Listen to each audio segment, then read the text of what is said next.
Okay. Good morning, everyone. It's February 1st, 2022. This is the SWAN Committee of the Whole meeting, and I'm going to just say I'm Aaron Skog. I'm the SWAN Executive Director, and I'm going to hand this off to Ted Bo Davis, Director at Thomas Ford Memorial Library and SWAN Board President. Hey everybody, good morning. This is Ted. As Aaron said, I'm the SWAN Board President. The sirens are really loud in my office, so I hope they don't deafen you all. I'll try to mute myself quickly. It is 10:01 a.m. and I will call this Committee of the Whole meeting to order. Per Illinois Public Act 101-0640, this meeting is being held by remote attendance. Do we have any visitors or anyone who'd like to introduce themselves to the group at this time?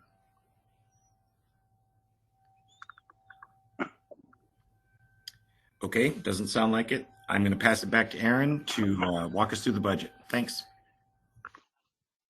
Thanks, Ted. I just put a link in the chat to everyone that has the packet. If you don't have that already, you can refer to that. I'm going to walk through basically the budget in this presentation, but feel free to maybe pop questions in the chat or unmute yourself and ask them. There will be time at the end also. And we're also going to be looking at the EBSCO year 3 renewal. So we want to make sure that that's covered and everyone understands what we're doing with the year 3 renewal. So where we stand right now is that when we are putting together the budget for SWAN, we begin with some board review at the November, December, and January meetings. There was a finance committee meeting also that was held in November. And then we post the budget documents for a committee of the whole meeting. So today's meeting is the presentation and talking about the feedback that we had gathered.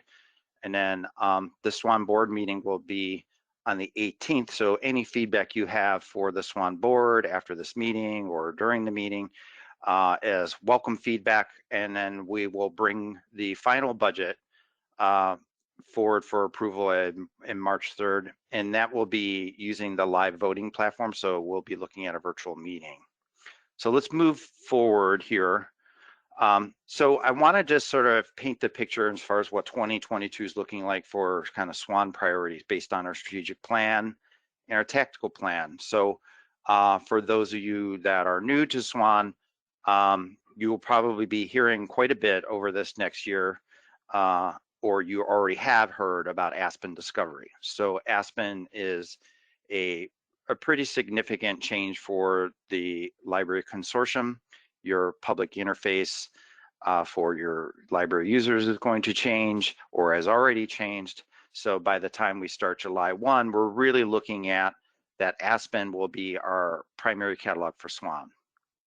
The other thing that is also going to be looking at 22 is probably a significant initiative is we are going to be looking at the security audit that we had brought forward for membership approval. Will be starting to implement areas of that security initiative. So there are some costs associated with that in our consulting line. The other big thing that we're looking at is Blue Cloud staff. Blue Cloud staff does not present a change in budget as much as just looking at what we have as a priority for SWAN over this next year. Blue Cloud staff, if you're not aware of this, is a web interface that would replace the Java-based client that your staff or you use on a primary basis to interact with Symphony, the ILS. But we're looking at the Cersei Dynamics roadmap is showing us that now's the time to really start getting in, kicking the tires on it, and then making sure that this interface is kind of ready maybe by the end of this FY23 budget. Preparation and research that went into this, one of the things I did look at is part of preparation for this budget is looking at Find More Illinois as a potential replacement for OCLC. This was presented to the SWAN board at their October meeting. Really, it was just we needed to look at it, and I wanted to look at it just to see, is this something that will help us save money? The savings were really insignificant, and the hit rate compared to OCLC with that study was fairly low. And 19% is not something that I think your ILL staff or your patrons would be happy with. So I just wanted to note that the Cersei Dynex annual subscription continues negotiated at a 0% increase. This is the second year of that. So we've got a 5-year set package with Cersei Dynex. The first 3 years of that are 0% increase. The final 2 years of that would be a 1.9% increase. So we did a good job negotiating some pretty low escalation there. On the OCLC annual subscription for this year, I appealed the total price on that, and which is a compilation of, you know, all 100 libraries in SWAN. So when we do add in SWAN member libraries, I typically like to approach OCLC and appeal, and we got a reduction. So that cost did come down in FY22, and OCLC did also include a COVID discount, is what they were calling it. So that said, this FY23 budget is assuming that there will be some OCLC increase. I believe I factor that in around 3%. So budget highlights, we're still looking at that this is 100 member libraries in SWAN. There are no library add-ons for FY23. So typically you would see, if we're going to be adding on a library, some budget transactions which show like maybe a grant that comes in or funds that come in from the joining library or expenses associated with that. But we're really not looking at any add-ons for FY23. So this budget does not show any of that activity. The Aspen Discovery Catalog support is now also in place with this current budget we're in, and you're going to see that in FY23. But what's significant is the Cersei Dynex Enterprise subscription will end, and that will come off the maintenance. So, and I did detail that in your packet. We're also looking at this budget of preparing for the Blue Cloud circulation and what would be an automation of delivery transit labels. So with Blue Cloud built natively within that is a very nice transit label, so that if your staff are working in Blue Cloud circulation, they'll be able to generate the label on the spot and place it on the item. So it's a significant leap in terms of maybe time saving, but we're also looking at that we should be preparing and getting printers for our libraries for restick printers. So we're looking at one printer per library, and this would be coming out of SWAN reserves. Security initiative consulting expenses, I already noted, are going to be part of this budget. And then in discussing this with the SWAN board, we believe a resumption of the SWAN Expo on August 19th for this year is also something that we would like to do, because we feel like with everything going on with those three main priorities that I noted, that we thought that that would be a really good opportunity to bring the membership together in person and show you what that impact is for your library. So revenue for us continues to be really based on rails and membership fees. Our interest income continues to be lower. That's probably not a surprise to many of you that also are using any sort of investing. Expenses overall are a small increase. And someone's unmuted here. I'm going to need to ask you to mute.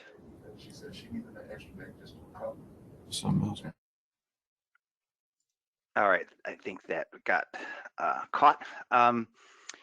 And we removed the enterprise expense, but we continue to move forward with KitKeeper as a book club kit solution for SWAN.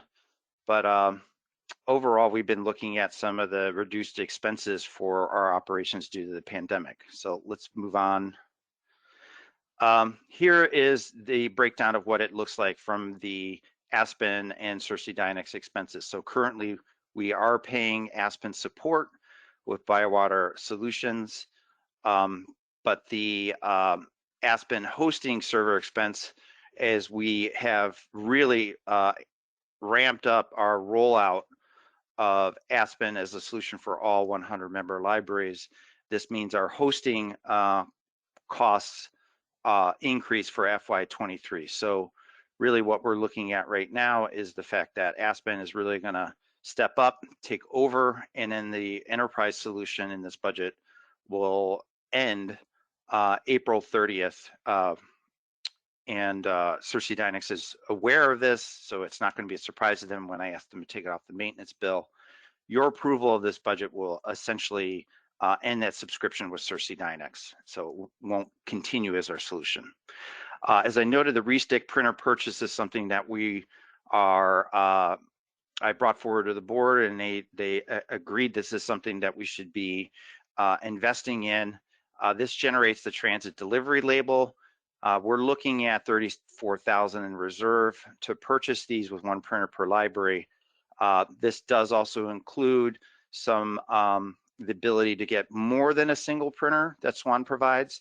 So we are going to be budgeting for that, meaning assuming that libraries can buy these printers from SWAN, and then you will be invoiced. So that's roughly around a $10,200 expense. And I've got a screen capture of what the label looks like. And if you're wondering, do those labels work? Will Rails accept them? The answer is yes. We've been generating these labels already in moving material throughout the consortium. SWAN headquarters switched over to using this as the transit label. It's not a huge volume we're sending out, but we are using it, and the materials arriving at its destination just fine. The Beanstack reading subscription, this is something that it's a small expense, at least in terms of the overall SWAN budget, but we think it will have a big impact for libraries that do not have a reading platform for kind of their what we would call usually a summer reading program, but this is something that you could use for children, adults, your youth and teen services. SWAN did apply for ARPA funds via the National Endowment for the Arts. We just found out in January we were not awarded that. In that grant, we were looking at a 2-year subscription to Beanstack, along with a lot of other cool activities we thought that could be funded to do a centralized reading initiative, but we didn't get that. But we thought the small expense for Beanstack is something we would like to move forward with. 48 libraries are currently using Beanstack. This is not intended as your replacement for your Beanstack. You could look at it as this is a sort of an entry-level platform for libraries that have nothing, and we thought that it would be important to at least provide something for libraries. Let's move on. So this is continuing to talk about this. This is what we're looking at as far as the mobile app. Dawn Tortorella, I don't know if you also want to jump in here and say a few things about this, because this is something that you've been kind of looking at and leading us over this last year in terms of getting libraries maybe to be aware of the Beanstack platform.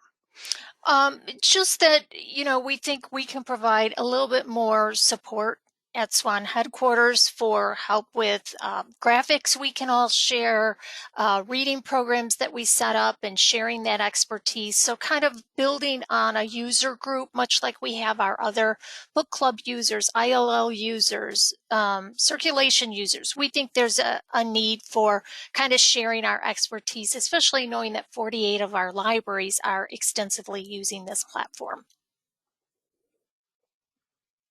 Thank you. KitKeeper is our solution that we were running as a pilot, and we're moving this out of pilot, and we've been working very closely with Geneva and Downers Grove.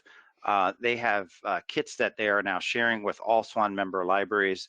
So the KitKeeper is a library staff solution, in other words, for being able to reserve these, and then once they're available. They're being moved between libraries. The kits are being moved between libraries. So this is something we're looking at as just kind of an expansion of our resource sharing, but it resides outside of the Symphony ILS. And then we're also looking at the popular materials that we've been ordering by Baker and Taylor via a rental program. We did run a pilot on this. I'm going to be providing the SWAN board an overview of what the pilot showed us, and I'll be happy after talking this over the SWAN board and getting their feedback, sharing our findings from that with the whole membership. Rental copies did circulate an average of 4.79 times, and then these items, since they were rentals, they came back once demand died down, and then these books were returned back to Baker and Taylor. So for those of you who aren't familiar with the rental program, it really is just a great way to get your kind of, big titles that have large popularity and hold queues, that we felt like it was worth exploring what centralized ordering would have in a small pilot. So we're looking to expand this test to include floating collections to minimize transit time. We think that what we're learning from this is something that we can present as findings over this next year to see what impact we have with the idea of a collection that can float. Let's move on. So SWAN reserves, if you're wondering what this printer impact has on SWAN reserves, you'll see that SWAN reserves for this current FY22 year reflect some reserve expenditures. The $34,000 spent on the printer purchase does put us at a total just over 2 million, which does fit neatly within our reserve policy, and it gives us 5.72 months of operating income or operating expenses in reserve. Our policy looks at maintaining 4 months operating reserve. So we do think that there's times where going into reserve for one-time expenses is worthwhile doing. So we do this more on a project basis. A lot of the reserves in the past, when I started at SWAN, were assessed in all consortia for the most part to save up for huge server replacements. Those would run upwards around maybe $500,000 depending, or $150,000 if you're replacing like a storage array, a network device. That said, we have moved everything over to a cloud-based system, so our reserves are not really meant for these big ticket expenses. They're more useful now for building as new libraries come in, and then being able to move forward with some one-time expenses that the board believes benefit the membership overall. Let's move forward. So revenue, we're looking at the Rails grant revenue was reduced by about $39,000 in FY22. You probably recall at one of our membership meetings, we asked Rails to sort of explain what they were doing with the grant revenue that SWAN gets. The good news is that with the application I put in for FY23, we did have a small $4,690 increase, bringing us to a grant total of $527,000. So our interest income remains low. In the membership budget line, we're looking at a 2.5% overall increase. This may vary a little bit per library. So some of the other things that we're looking at as far as pass-through expenses, these do show up in the budget. We have annual conference fees. This offsets expenses for food and beverages at the Moraine Valley Community College. And we're adding a new set of budget lines for e-commerce. So you're probably hearing about SWAN moving forward with PayPal as the fines payment solution for Aspen. The e-commerce transactions will be reflected in this budget as just sort of in and out And the EBSCO group purchase fees are also something that it's an expense. We write one check over to Rails, and then all the libraries are invoiced for that, and those balance out. Let's move forward. Salaries and wages, we're looking at a fourth year with no change in that budget line.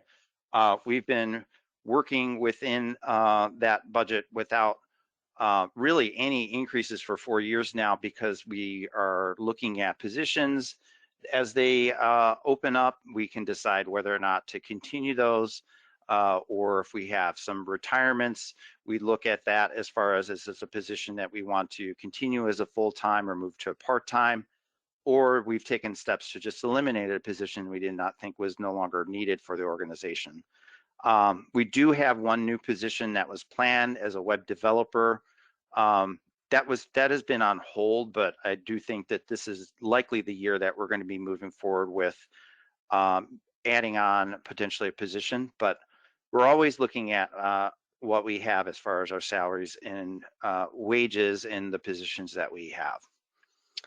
Based on the actual expenses, we are looking at some reduction at the health, dental, life benefits insurance. I'm going to check on this one more time because we just had our open enrollment, and I'm going to make sure that this budget line looks pretty close to what we have right now, since we got through the month of January and the open enrollment ended at the end of December.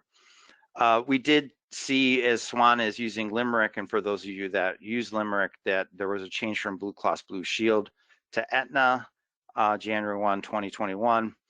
And as I noted, the open enrollment has just been completed. Buildings and grounds, there's a small decrease there. The facility lease is part of those expenses. I've eliminated flood insurance for the Rails data center since we've transitioned all services out of that data center. There's no need to carry any insurance for that site. And we are looking at the pandemic having reduced our utility expenses for the facility. This does show a reinstatement also for professional development as far as conference travel. Prior to the pandemic, we had around $11,000 in travel. This is just sort of nudging that back up from a zero up to $6,000 for this budget. Membership development, as I noted, we're looking at the SWAN Expo, which will be a conference held one day. We're looking at Moraine Valley Community College and Business and Conference Center for this year. I have heard that maybe we should be looking at for 2023, maybe another location, just to make sure that we've got a spot that works for everyone for travel. We usually hold these on a Friday. So the space is reserved, and we can cancel that if there's anything that arises without any penalty. So the membership development does show that when SWAN staff are doing library visits, we are expecting visits to libraries to pick up after we get through this month of February. And then we really aren't looking at any expenses associated with in-person membership events. Our membership events primarily for this budget this year, we're still looking at continuing those to be virtual. As I've noted in our information technology services area of budgeting, we've transitioned all of the SWAN websites that were hosted by Rails to SWAN infrastructure that was completed June of last year. This was something that Rails had requested all the consortia that they were providing hosting for to do. So we did that. That has increased what is called Azure, which is our cloud infrastructure expense. And then we're also looking at the infrastructure usage with Aspen has also increased. As I've noted, Cersei Dynix maintenance is going to decrease. The OCLC budget, I am anticipating a 3% increase, and the EBSCO invoice will also be anticipating a 3% increase. I am not finished negotiating with EBSCO on our subscription to their services, so I would look at 3% as probably in the worst case scenario, but I'm probably looking at maybe a 2-year deal with a much lower escalation in that. As I've noted, we're looking at the group purchase for hardware, $34,000. So that's part of that general budget expense and contractual services. Looking at, as I noted, the Moraine Valley expense of $12,000. No libraries are joining SWAN.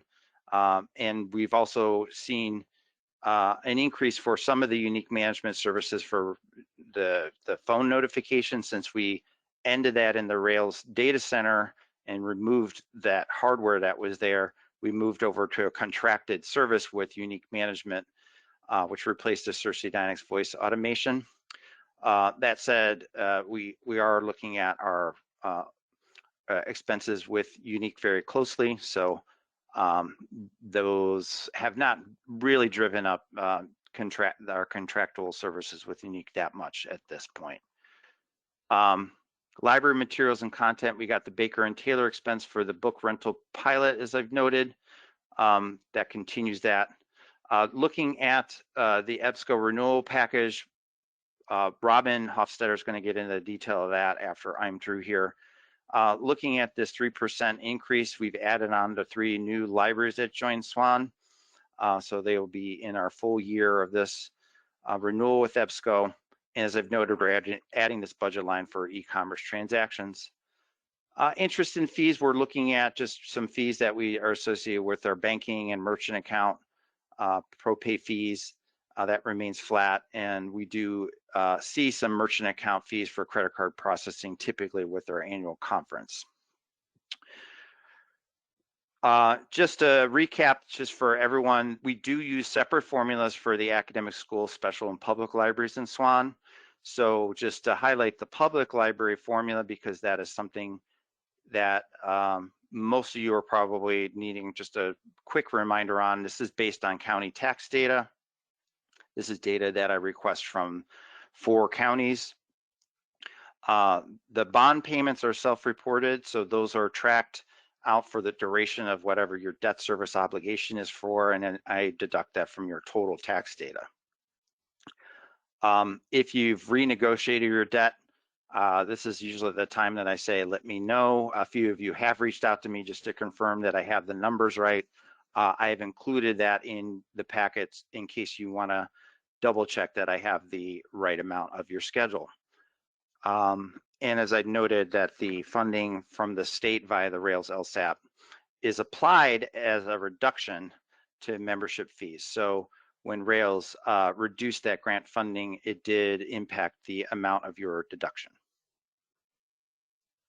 Moving on here, okay, we're ready, Robin, to talk about the renewal. I guess we can save some questions up afterwards if there are any.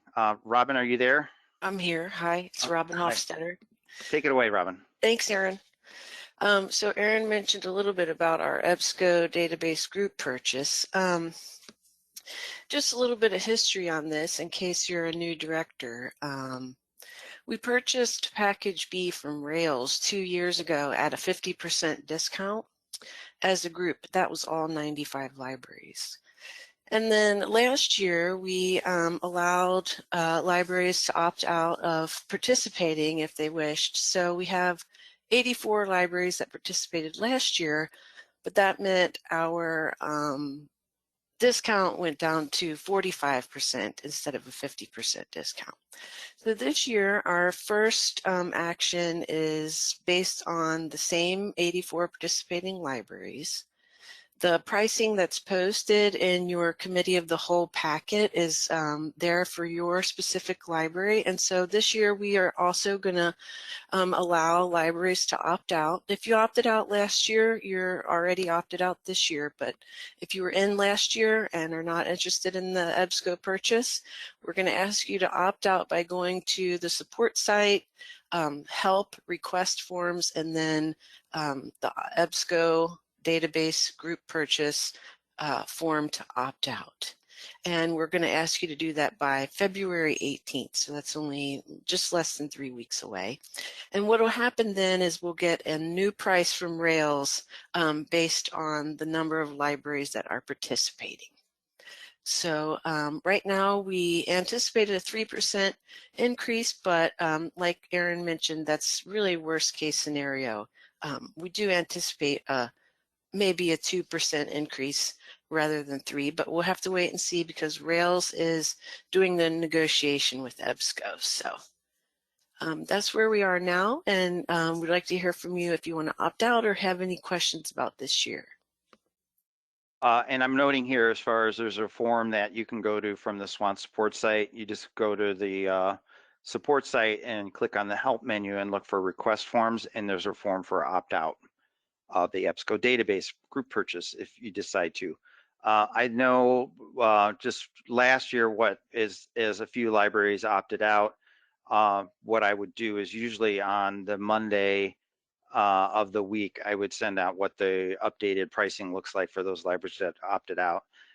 This is just for libraries that are remaining in the deal, just to get a sense of, is the deal becoming expensive for everyone to remain in. More libraries that opt out, it pushes up, as Robin noted, the overall savings that we are getting. So let's hope everyone that opted out has made their decision, and those of you that want to remain in the deal and have questions, Robin can also work with you one-on-one if you have a lot of questions and you want to better understand what the group purchase is.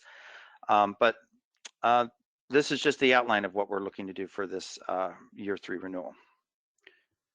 And I think we're moving into the feedback section now of this presentation. And one last slide here, we can open up for questions. When we reach the March, by the March quarterly meeting, we'll be doing a live vote of the budget approval along with any other items that require approval at that meeting.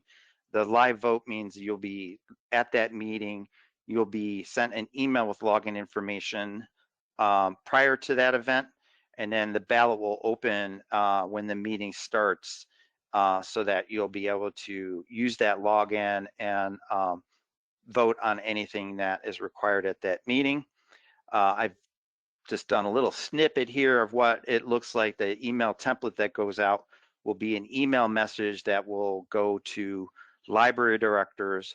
I usually like to do is make sure that I've got a current listing of directors, because there have been, I would say, some significant number of changes in our membership over this last year. So I've been keeping up with that and making sure that I've got new director names and contact information. But that said, I'll send out a SwanCom letting everyone know the ballot went out.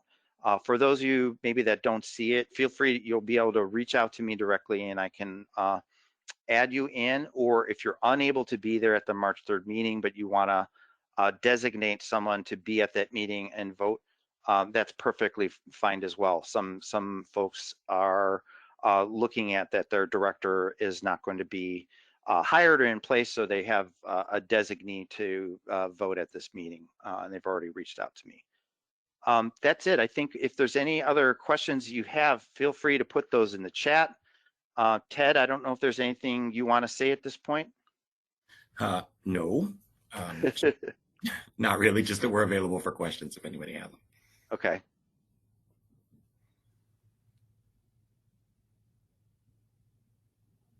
I do see a comment in the chat from Sarah about Beanstack. Yes, Sarah, I agree it's not the greatest platform, but my library's using it, and we have used it and are going to continue to use it. And we do have 48 other libraries in the consortium who use it. So it could be better, but there's about half of us are using it.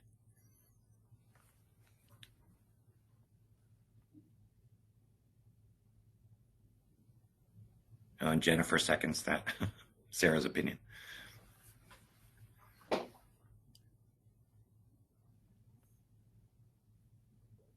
That's good feedback. Are there any other questions for Aaron?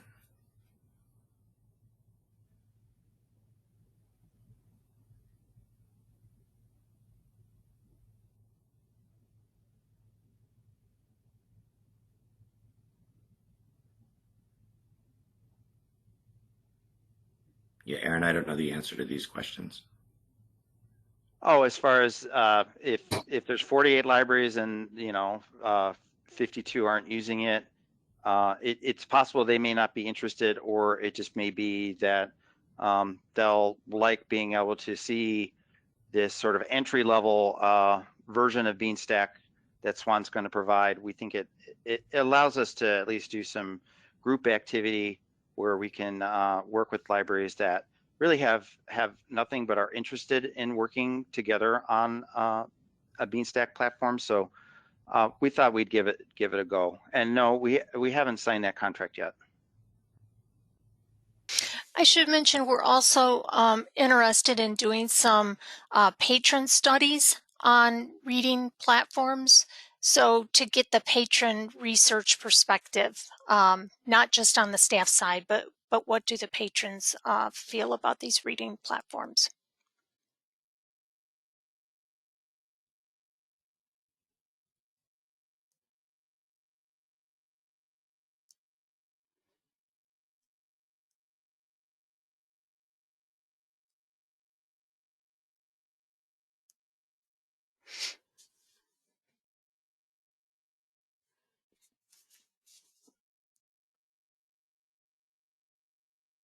Yeah, there's opinions on both sides.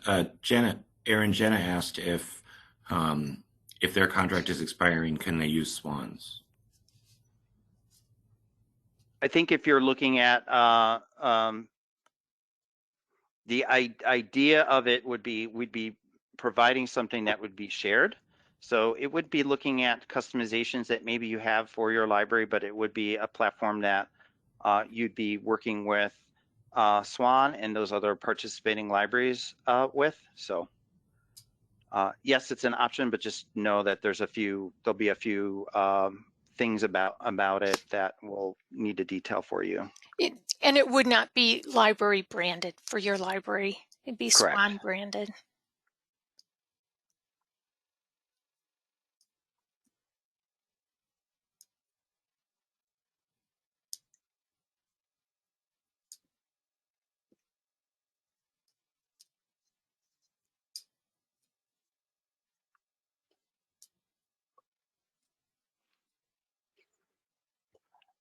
Just to reiterate, that's a $5,000 expense. So it's like a 0.1% part of the total expenses. So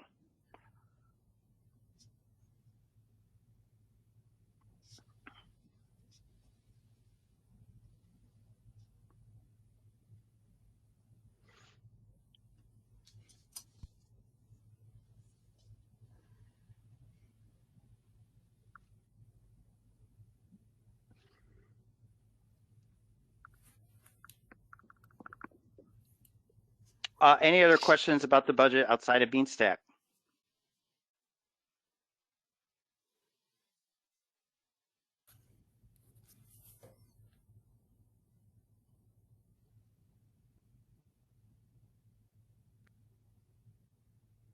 Not hearing any. So Ted, I'll leave it to you if there's anything more you would want to ask membership. Otherwise, we can look at adjourning the meeting.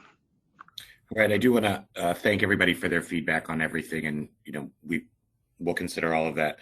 Our next membership meeting is the SWAN Quarterly, which is on March 3rd. And you'll receive information about that in your email. Apart from that, I don't have anything else. I appreciate everybody attending today, and I'll adjourn the meeting at 10:39.